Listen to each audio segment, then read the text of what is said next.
Hello, hello. Welcome to Healthy Perspectives, a podcast that takes on current cultural and social issues through a clinical lens.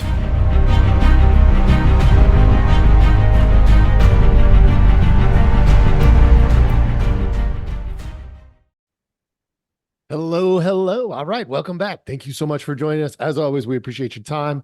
And today I'm going to be talking about immigration. So let's just get right after it.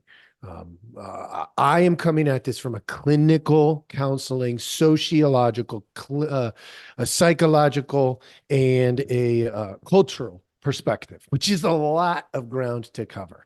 And I've covered this before in other areas, but I recently had a conversation. Well, first, let me tell you why I'm doing this. This may end up being the topic of the year. I'm as a clinician exposed to what it is that is on the minds of people, and most of the time I'd say it's things with my family or things with my community, my local community, or things with my kids going to school and the school stuff, or there's all these possibilities, right? Work, money is always an interesting one. But it's 2024 and we have a lot of political stuff going on, a lot of demagoguery. So people are being sold bags of goods in all kinds of way. And this one is percolating over and over. I can't get away from it. And so I don't think it's wise for me to, do one podcast and say, oh, I think we're good. I've covered the topic. No, I haven't. And let's be real. There may come a time where I do more, sessions like this, these podcast sessions where I'm working with somebody. I'd love to continue to improve and go that way where there's more dialogue. But in the meantime, you're getting all kinds of good information. I hope it's good information. And this past week, I had an interesting conversation with somebody, and it was great. The conversation was around immigration.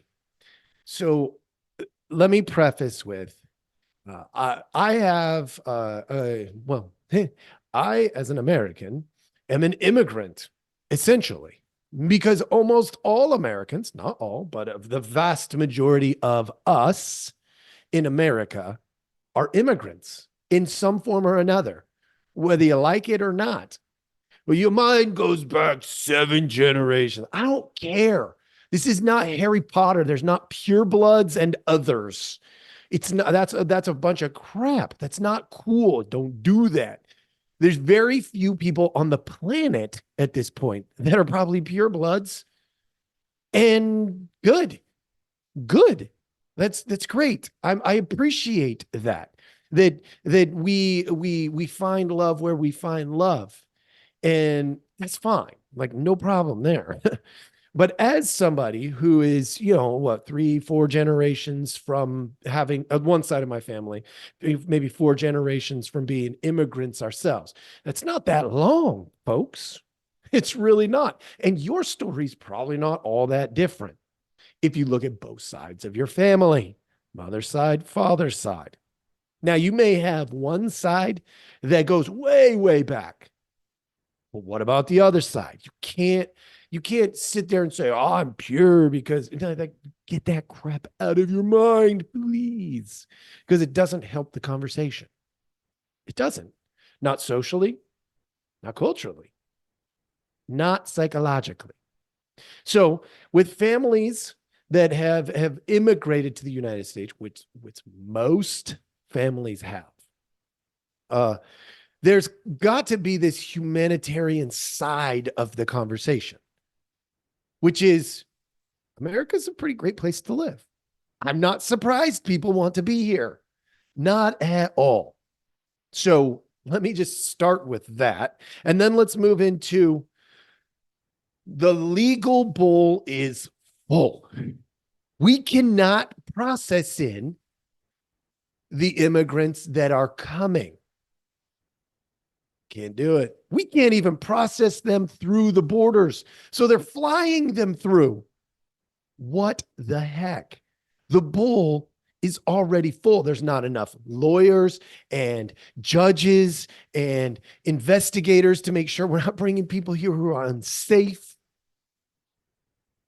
The bull is full. And what do you do when there's a full bull? You got a couple of options. You can learn to drain the bull faster, hire more judges, process more quickly. That's an argument. There's no problem with that argument, that side of the discussion. Just like another option, which is you could turn down the faucet. If you turn down the faucet, the bull will eventually get drained. In other words, they'll process them in, the immigrants, that is, which I'm not talking about illegal immigrants. I'm talking about legal immigrants are not being processed through. We haven't even gotten to the illegal immigrants because we're trying to process in the legal immigrants, those that have come into the country, registered to become citizens or legal immigrants, right? Get their green cards, stuff like that. The system can't keep up with it. The bowl is full. So the two options that we see is you can practice and learn to drain the bowl faster. That would be requiring efficiencies in the government. Well, that's not likely to happen, folks. Let's be real. It's somebody who really appreciates the country that I live in, the country that I was born in, who served in the service to protect the freedoms of others and allow for legal immigration. I want to be abundantly clear. The best thing for our psychological state, sociological state, cultural state is to process through efficiently. And we just cannot do that with the quantity of immigration that we have right now because the bowl is already full. And government in this country is not known to be super efficient. It's probably the opposite of that most of the time, all right? So the other thing is to slow the stream. Now, some people are like, build a wall. Yeah, that would slow some of the stream, but it's not going to stop the stream, especially when they're flying into the country. So we have to both, here's what I would suggest. If we want to look at what's best for our culture, sociological groupings, and our psychological state as a nation, as states, and as individuals within the state, which, by the way, it all hinges on individuals. You matter. I matter. The immigrants also matter. And right now, we are not doing them a justice, right? We're not treating them uniquely as they are. We are doing them an injustice. We are treating them as illegal immigrants, whether they're legal or illegal. We are. Why? Because we're not serving any of them. The system isn't able to do it. So the longer the system stays broken in processing, and the longer we leave the spigot on full bore, the less we actually serve the immigrants too. Not just the citizens, but the immigrants, both. And that's a problem, folks. So maybe we look at some kind of a solution that does both. Slow the faucet, or maybe temporarily stop the faucet. We could do that as a nation. We could decide to do that. We could say, no more. We are not taking any immigration at all temporarily because our bowl is full. Now, is that a good idea? Probably not, because there would, of course, be exceptions. There would be people who needed the exception. So slow the stream. You can even slow the stream massively. But instead, here's the problem not the problem, a problem that I see, a truth and a reality that I can see as clearly as day in the conversations that I've had, in the observations that I'm making. A clear problem is a distraction from reality. We have people in government that are, there's so much demagoguery, so much trying to convince you of the narrative you ought to have, that you can't really learn what actually is. It's very hard to decipher. It takes time, energy, and resources. And frankly, you're out there busting your butt trying to make money. Why? Because in order to buy a home now, you have to have at least $110,000 of income in your home. What? Just to buy a median home, you have to have at least $110,000 a year. Median. That's not the average. That's not the mode, the most common. It's the median. It's dead in the middle. To buy a median home, you have to make $110,000. So I know something, and I hear about people's finances as a counselor too. I know that people are out there busting their butts to maintain what they have, not even to get extra, just to maintain what they have. And so the reality is most of y'all don't have the time, energy, and resources to figure out what's real. And that's hard. But I'm here to call out to you and say, you don't have a choice. I mean, you do. I can't take away your autonomy, but you kind of don't, because your inability or your lack of concern or your hyper focus on the small stuff, unfortunately, leads to indecision or wrong decision when it comes to the safety, welfare of your family, your friends, your community, your state, your country. It all starts from one individual. It starts from one and it moves up. So let me tell you what I think I know based on filtering out these distractions. Number one, we are a compassionate people in general. Number two, we are way too passive with our politicians and in our politics. As citizens, we are way too passive. I'm not saying go riot and crap. I don't think that's good. I think there is a time for you to peacefully protest.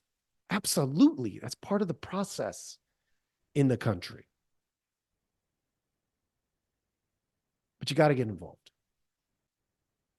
You got to do something. Do a podcast. Do 10 podcasts. I don't care. Do something. Talk to a legislator, a legislator, write letters, emails. They read them. I hear back from them from time to time. Yeah, they all actually respond, but oftentimes you get these form letters and you're like, well, that's crap. Do your part. Now, when it comes to the distractions, it's not about what they tell you. It's about what they're not telling you. If they are avoiding the conversation about the border, it's because it's a problem. And there are people avoiding the conversation about the border. So do your diligence. Look at the other side and what they're saying. Right now, the side that is looking at the border primarily, now both sides are talking about it a little bit, but the ones actually looking at the problems at the border, it's the Republicans. Whether you like it or not, whether you're Republican or Democrat, I don't care. Not my business. Look at what they're saying and understand there's demagoguery built in. They're trying to create an emotional response. But that doesn't mean there's not good information in there information that is truthful, factual, because most demagoguery, almost all demagoguery, has some snippet of truth within it. And you got to find it. It's like a little scavenger hunt. Go in there, dig around, and go, oh my gosh, what are those bracelets on the people coming across the border that people don't want to talk about? They are markers for amounts of dollars that have been paid or need to be paid. Huh. That's an interesting reality. Why is it not being talked about by one side of the aisle? Is that not a problem? You should absolutely investigate what that means. Look for the ones when they say one thing, look at what the other side says about the same thing. And if one side is ever silent on a topic, it definitely does not mean it's not an issue. Doesn't mean that. 99% of the time, well, I don't know if 99, I'm making that number, but the vast majority of the time, well over 50%, like probably 75% or more, 3 out of 4 times or more, it's because that topic is something they are worried about addressing. You see this all over when it comes to, things like this Mayorkas impeachment thing that's going on. There's an attempt to avoid it. Well, that should make you go, wait a minute. No, we're not going to avoid it. Why? What better do they have to do? Let's be real. What are they going to do in its place? They're going to talk about taxes. Y'all just paid your taxes. And most of y'all probably paid a lot of taxes.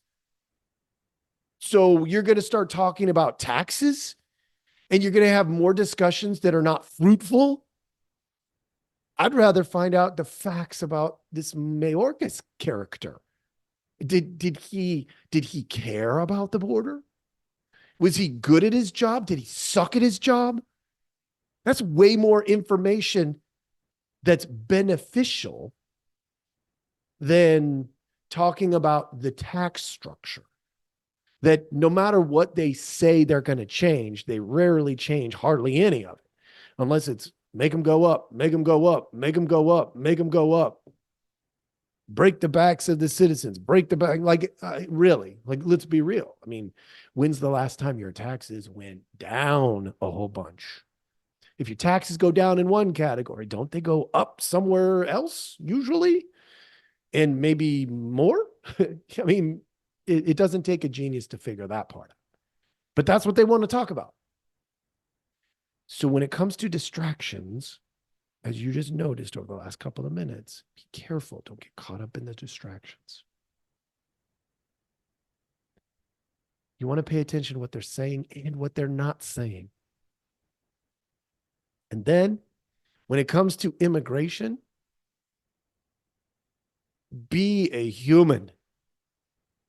Some people came here legally to immigrate because they saw that America had more opportunity for them. Great.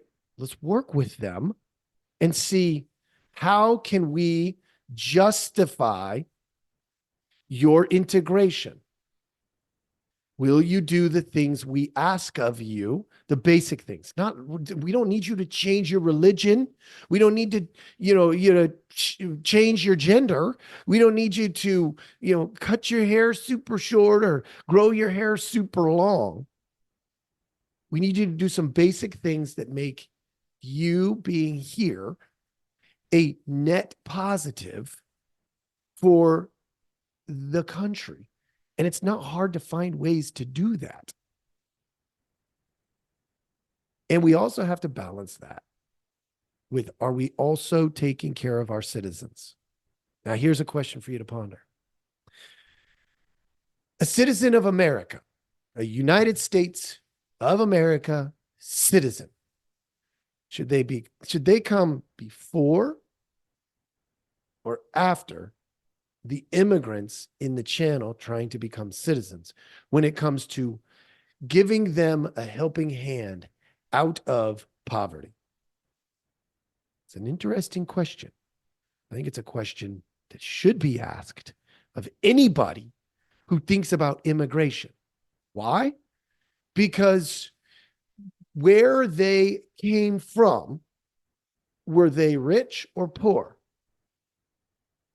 Where we are, we have people who are both poor and rich, just like they do where they came from.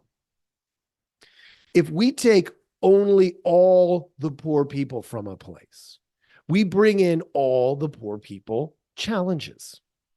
That's bad practice culturally. Bad practice. We need to be bringing in some experts. That would be your stellar folks. We need to be bringing in some people who are maybe middle class, who are super capable and they're ready to take a next step in their life to try to help their family and their friends and their community. And we need to be bringing in some people who are poor. We also need to be bringing in some people who need safety. We also need to be bringing in some people who maybe don't need safety as their reason. And we definitely need to make sure that we filter out the people who are dangerous to the United States and the citizens of the United States. That's a big task. And that should be addressed. And if we're not looking at immigration and these areas of immigration and understanding that our bowl is full and we're going to have to do something different, turn the spigot down or get better at emptying the bowl. In other words, processing them in or out, because that's what the bowl is designed to do. It's not to process them in. It's to process them in or out, depending on what they're asking for. If we don't get better at that, this issue won't go away. And it's never going to fully go away. Let's be real. Immigration is always going to be a thing. But we can at least do that part. From a clinical counseling lens, this is the way I'm looking at it psychologically, sociologically, and culturally. I hope this helps you in your discussions as you move forward toward because this seems to be ramping up. Hopefully it can settle down. We can do some more things right in terms of, clearing the bowl and shutting down the faucet some. And we can improve the safety of the citizens and the immigrants. Thank you so much for joining us.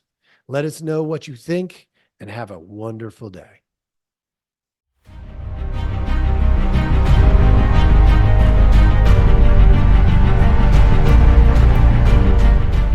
Hey, everybody. Thanks for listening. We appreciate our audience a lot, so we give you some simple ways to track us down. Please like, subscribe, and follow all the podcasts on different platforms, but you can also email us at healthyperspectives@protonmail.com, or you can check out our website at healthy-perspectives.com/podcast. It's a backward slash. So if you want to go to our landing page, if you go to healthy-perspectives.com, you'll still find us. You just got to click on the podcast button. Thank you so much.